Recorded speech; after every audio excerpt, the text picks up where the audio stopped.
আসসালামু আলাইকুম। Doctor consultancy থেকে আমি আসাদুল্লাহ টিভি.বিডি ইউটিউব চ্যানেল থেকে আসাদুল্লাহ কনসালটেন্ট আছি তোমাদের সাথে। আজকে যে বিষয় নিয়ে আলোচনা করব সেটা হচ্ছে যে সরকারি ডেন্টাল কলেজ ও ইউনিটের প্রথম মাইগ্রেশন ও প্রথম ওয়েটিং লিস্ট গতকাল প্রকাশ করা হয়েছে। এখানে আমরা দেখলাম যে মাইগ্রেশন হয়েছে অনেকের, যারা ভর্তি হওয়ার পরে বিভিন্ন কলেজে যাচ্ছে ওদের অনেকের মাইগ্রেশন হয়েছে। আর ফার্স্ট ওয়েটিং লিস্ট যেটা, এখান থেকে আমরা দেখলাম যে 98 জন চান্স পেয়েছে। তো ওদের ভর্তি হতে হবে কোন সময়? ভর্তি হতে হবে তোমার 22 থেকে নিয়ে 30 এপ্রিলের মধ্যে তোমার ভর্তি সম্পূর্ণ করতে হবে।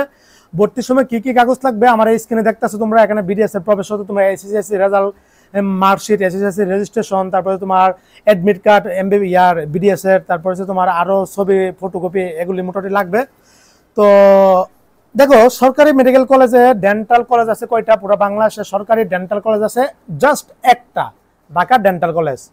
আর বাকি 8টা হচ্ছে তোমার ডেন্টাল ইউনিট বিভিন্ন মেডিকেল কলেজের, যেমন সলিমুল্লাহ মেডিকেল কলেজের ডেন্টাল ইউনিট, তারপরে হচ্ছে তোমার চট্টগ্রাম কলেজে মেডিকেল কলেজের ডেন্টাল ইউনিট, সোহরাওয়ার্দী মেডিকেল কলেজের ডেন্টাল ইউনিট, এভাবে বিভিন্ন রাজশাহী মেডিকেল কলেজের ডেন্টাল, বিভিন্ন মেডিকেল কলেজের 6টা মানে 8টা ডেন্টাল ইউনিট আছে আর একটা ডেন্টাল কলেজ আছে। মোট সিট কয়টা? 500। Okay fine. তো 500 সিটের বিরুদ্ধে পরীক্ষা দিয়েছিল এবার প্রায় 70-80 হাজার জন স্টুডেন্ট, সরকারিভাবে চান্স পাইছে 500। অনেকে ডেন্টালে পড়তে চায় না, তখন পড়তে চায় না। ওরা কতজন যাদের চান্স হয়েছিল ওরা কতজন পড়তে চায় না, তবে কতজন ভর্তি হয়নি? এই যে 98 জন ভর্তি হয়নি। এই 98 জন ভর্তি না হওয়ার কারণে যারা ওয়েটিং ছিল, ওয়েটিং থেকে এটা এই 58 জনকে এখন ঢুকিয়ে দিবে, সুযোগ করে দিয়েছে ভর্তির জন্য। এখান থেকে অনেকে আবার ভর্তি হবে না, তখন দ্বিতীয় ওয়েটিং লিস্ট দিবে, দ্বিতীয় মাইগ্রেশন দিবে। দেখো, সরকারি মেডিকেল কলেজের ডেন্টাল মানে সিট আছে 500, তো অলরেডি 98 জন, তার মানে প্রায় 100 মতো স্টুডেন্ট কিন্তু ভর্তি হয়নি। তার মানে এটা সিরিয়ালটা, যাদের সিরিয়াল 500 পর্যন্ত ছিল এখন 600 মধ্যে চলে যাবে। বুঝতে পারছো বিষয়টা? যাদের পর্যন্ত 600 মধ্যে ছিল ওরাও চান্স পেয়ে যাবা। তো এখান থেকে অনেকে ভর্তি না হবে টবে না, ইয়ামে করবে না, মোটামুটি 650-700 পর্যন্ত যেতে পারে আমার ধারণা মতে, আমার আইডিয়া মতে। তো এ হচ্ছে কাহিনী। তো আবার অনেকে ভর্তি বাতিল করবে যাদের বিভিন্ন জায়গায় ভার্সিটিতে অথবা ইঞ্জিনিয়ারিং হয়ে গেছে, মোটামুটি 700 পর্যন্ত যেতে পারে। এটা হচ্ছে সরকারি মেডিকেল কলেজের ডেন্টালের লাস্ট আপডেট। এখন ভাই, private dental medical college, private dental college ও ডেন্টাল ইউনিট সম্পর্কে কিছু বলেন। ওকে, বলতেছি। প্রাইভেট ডেন্টাল কলেজে ভর্তি আবেদন শুরু হয়েছে 25 মার্চ থেকে, আর আবেদনটা মানে শেষ সময় ছিল 15 এপ্রিল। কিন্তু আমরা দেখতে পেলাম যে নোটিশ জানিয়ে দিয়েছি যে এটা সরকার 5 দিন সময় বাড়িয়ে করেছে 20 এপ্রিল পর্যন্ত, মানে গতকাল রাত 12টা পর্যন্ত আবেদন চলছে। বুঝছো?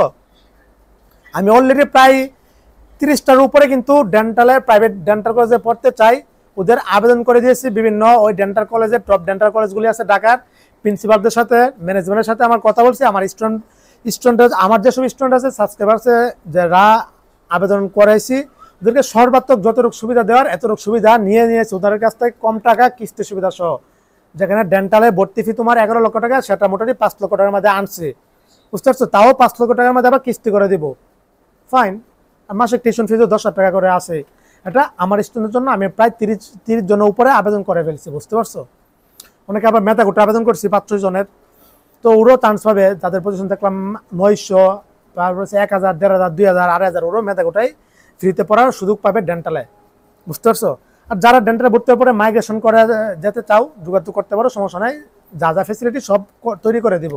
বুঝতে পারছো? অথবা ডেন্টাল আবার দ্বিতীয় সার্কুলার যদি দেই তখন ভর্তি হতে পারো। এমবিবিএস ভার্সিটি কোথাও যাদের না হবে। ডেন্টাল নিয়ে আবার কিছু কথা বলি। দেখো, নামের আগে ডাক্তার লিখতে পারবে এমবিবিএস আর বিডিএস ছাড়া আর কেউ লিখতে পারবে না। এই দুইজনেই নামের আগে ডাক্তার লিখতে পারবে, ওরা ডাক্তার। তো ডেন্টালও সব দিক দিয়ে ভালো, সব দিক দিয়ে বেটার। ডেন্টাল এসে কম সময় লাগে, মানে ডেন্টাল এসে তোমার কম টাকা লাগে, তারপরে হচ্ছে তোমার ক্যারিয়ার গড়তে কম সময় লাগে, আর হচ্ছে তোমার টাকা প্রচুর ইনকাম হয় ডেন্টালে। এক একটা তুমি অপারেশন করো, যেখানে তোমার 2-3-4 হাজার টাকা তুমি নিতে পারবা। আর ডেন্টাল পৃথিবীর টপ 5টা পেশার মধ্যে একটা হচ্ছে ডেন্টাল পেশা। হ্যাঁ, বাইরে কিন্তু প্রচুর ডিমান্ড ডেন্টাল, বাংলাদেশে কিন্তু এখন মোটামুটি ভালো ডিমান্ড। অনেকে ভাবে যে দাঁতের ডাক্তার কি নাকি? আরে বাবা, আমার মুখের মাঝে সমস্যা হয়েছে, বুঝছো? আমার মুখের অবস্থা খুবই ইনফ্লামেশনে অবস্থা করুণ হয়ে গেছে, বুঝছো?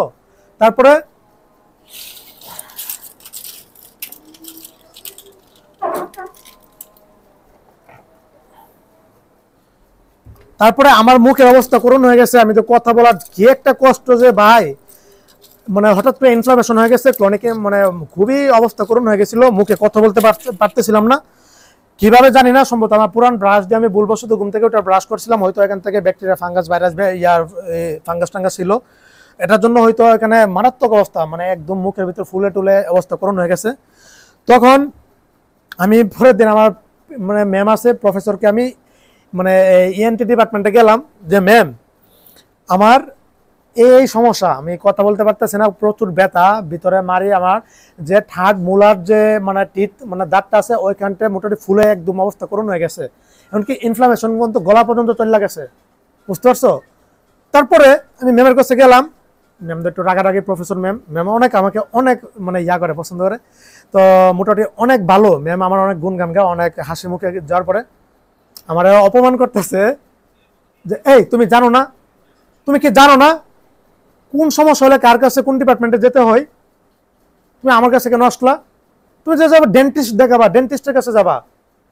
আমিও জানি ডেন্টিস্টের কাছে যেতে হবে, কিন্তু আমি মানে ম্যামের কাছে গেছি, যেহেতু এটা গলা তো আমার সমস্যা হচ্ছিল, মানে যেহেতু আমার ঢুক গিললে টনসিলের সমস্যা হইতে দেখেছি, তো ওই জিনিসটা ম্যাম যেহেতু নাক কান গলার মানে ডিপার্টমেন্টের আমার ম্যাম প্রফেসর, তো বললাম যে ম্যাম এটা তো জানি, কিন্তু ম্যাম আমি আগে আপনার কাছে আসছি, আপনি ম্যাম এটা আগে দেখেন, যেহেতু গলা তো আমার সমস্যা আছে, গলাতে কোনো কিছু মানে ঠিক আমি ইনফ্লামেশন আছে কিনা, তখন দেখছে যে ইনফ্লামেশনটা গলাতেও ছড়িয়ে পড়তেছে, আমার সমস্যা কিন্তু হচ্ছে ঠাট মানে মানে তিন মানে ঠাট মানে মূলার ট্রিতে, বুঝছো, এখানে একদম অবস্থা খুবই এখনো ব্যথা আছে, বুঝছো। এই যে আমার এই বাইরন টাইরিন যা আছে, তোমার অরাইজা টরাইজা, মানে তোমার অ্যান্টিবায়োটিক দিচ্ছে, অনেকগুলি অ্যান্টিবায়োটিক, এগুলি খাওয়ার পরে আলহামদুলিল্লাহ এখন মোটামুটি সুস্থ, এখন মোটামুটি ব্যথা ট্যাথা কম, এমনকি একটু ফুলাটাও কমে যাচ্ছে, বুঝতে পারছো। অ্যান্টিবায়োটিক দিয়ে প্রচুর টাকা, আমার প্রায় 1300 টাকা চলে গেছে এই একটা ভুলের কারণে। যাও রোগ সুখ এগুলি সব আল্লাহর পক্ষ থেকে হই, এগুলি দিয়ে গুণা টুনা মাফ হয়। তো এ হচ্ছে কাহিনী। এবার বুঝো কি ডিমান্ড, আমি তো ডেন্টাল ডিপার্টমেন্টে আগে যাইলাম না, আমার ডাক্তার প্রফেসর সুমন স্যার আছে, স্যারকে দিয়ে গেলাম না, কিন্তু ভাবছি যে না আমি আগে নাক কান গলার ম্যামকে আগে দেখাই, কিন্তু আমি আগে ম্যামের কাছে ট্রিটমেন্ট নিয়েছি, এমনকি ম্যাম খুবই ভালো, অনেক ভালো সেরা ট্রিটমেন্ট করে। আর সুমন স্যার যিনি উনি তো আরো সেরা, অনেক ভালো, আমাদের মেডিকেল কলেজের প্রত্যেকটা প্রফেসর অনেক ভালো, এমনকি অনেক অভিজ্ঞ সিনিয়র প্রফেসর, ট্রিটমেন্ট আলহামদুলিল্লাহ আমি এই পর্যন্ত মানে ইএনটি ডিপার্টমেন্ট বলো, সার্জারি ডিপার্টমেন্ট বলো, মেডিসিন ডিপার্টমেন্ট বলো, তারপর হচ্ছে তোমার আর কোন ডিপার্টমেন্ট মানে ইয়ার এই অর্থোপেডিক্সের ডিপার্টমেন্ট বলো, সবগুলো ডিপার্টমেন্টে কিন্তু আমার সব প্রফেসর স্যারদের দেখেছি, আর সবার সাথে আমার ভালো সম্পর্ক, আমাকে সবাই ভালোবাসে ক্যাম্পাসে, সবাই স্যার স্টুডেন্ট সব ফরেনার স্টুডেন্ট সবাই কিন্তু আমাকে অনেক সাপোর্ট করে, অনেক ভালোবাসে মন থেকে। তো এই হচ্ছে ডেন্টিস্টের কি একটা গুরুত্ব দেখতে পারতেছো, আমি কথা বলতে পারতেছি না, কষ্ট করতেছি, কিন্তু আমার ডেন্টিস্ট ডাক্তার কাছে যেতে হবে, এই একজন ডেন্টিস্টের ডাক্তার কাছে গেলে কিন্তু আমার মোটামুটি একটা ভিজিট দেখাতে হবে, এখানে কোনো আরো কোনো সার্জিক্যাল অপারেশন লাগলে অপারেশন হতে প্রচুর টাকা ইনকাম ডেন্টিস্টের, বুঝতে পারছো। আর দাঁত মানুষের অবয়ব সৌন্দর্য করে ইয়া করে, তো সৌন্দর্য করা কারিগর হচ্ছে ডেন্টিস্টরা, বুঝছো, ডেন্টিস্ট সার্জন ডাক্তাররা, ডেন্টিস্ট বিডিএস যারা পড়ে ডেন্টাল, সুতরাং ডেন্টাল ডিমান্ড প্রচুর, বুঝতে পারছো। আর ডেন্টাল কিন্তু এমবিবিএস, কিন্তু এমবিবিএস আর ডেন্টাল কিন্তু সেম বই পড়া লাগে, first year, second year, fourth year, fifth year, শুধু ডেন্টিস্টের কিছু ব্রাঞ্চ আছে, কিছু বই আছে, ওইগুলো আলাদা ওদের পরীক্ষা দেওয়া লাগে, পড়া লাগে, বুঝতে পারছো বিষয়টা।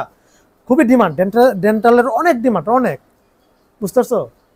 তো এ হচ্ছে কাহিনী, তোমার সিদ্ধান্ত, যাদের ভার্সিটি হয়নি, কোথাও হয়নি, এমবিবিএস হয়নি, অথবা এমবিবিএস এত টাকা দিয়ে পড়ার সমর্থক নাই, প্রায় 35-40 লক্ষ টাকা দিয়ে, ওদের ডেন্টাল ভাবে পড়ার পরে, ডেন্টালের পরে তুমি তোমার স্বপ্নটাকে পূরণ করার একটা সর্বাত্মক শ্রেষ্ঠ মাধ্যম, যোগাযোগ করতে পারো, ওই সুবিধাটা আমি আরো অনেকটা সহজ করে দিব, অনেকটা সহজ করে দিব তোমার জন্য। সো ভালো থাকো, সুস্থ থাকো, আর সরকারি ডেন্টালের প্রথম, দ্বিতীয়, তৃতীয়, চতুর্থ ওয়েটিং লিস্ট পরে ধাপে ধাপে দিবে। এই ছিল, হ্যাঁ। আসসালামু আলাইকুম ওয়া রাহমাতুল্লাহি ওয়া বারাকাতুহু।